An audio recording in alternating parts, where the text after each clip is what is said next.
एक ब्राह्मण से कोई अपराध हुआ। यह बात महाराज जनक को पता चली तो उन्होंने उसे अपने राज्य से निकालने का दंड दे दिया। ब्राह्मण ने पूछा, महाराज मुझे आप बस इतना बता दें कि आपका राज्य कहाँ तक है ताकि मैं उसके बाहर जा सकूं। ब्राह्मण का सवाल सुनकर राजा जनक सोचने लगे कि वास्तव में उनके राज्य की सीमा कहाँ तक है। पहले तो उन्हें संपूर्ण पृथ्वी पर अपना अधिकार सा प्रतीत हुआ, फिर मिथिला नगरी पर। आत्मज्ञान के झोंके में वह अधिकार घटकर प्रजा तक और फिर उनके शरीर तक सीमित हो गया। मगर अंत में उन्हें अपने शरीर पर भी इस अधिकार का भान नहीं हुआ।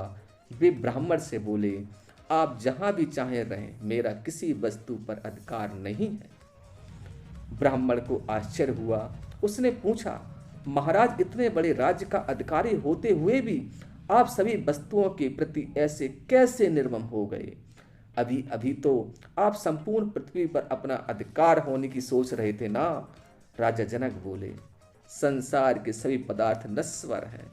शास्त्र के अनुसार ना तो कोई अधिकारी सिद्ध होता है, ना कोई अधिकार योग वस्तु ही है। अतः मैं किसे अपने अधिकार में समझूं। जहां तक स्वयं को पृथ्वी का अधिकारी समझने की बात है, मैं स्वयं के लिए तो कुछ करता ही नहीं। जो कुछ भी करता हूं वह देवता, पितर, भूत और अतिथि सेवा के लिए ही करता हूं। इसलिए पृथ्वी, अग्नि, जल, वायु, प्रकाश और अपने मन पर मेरा अधिकार कैसे हुआ।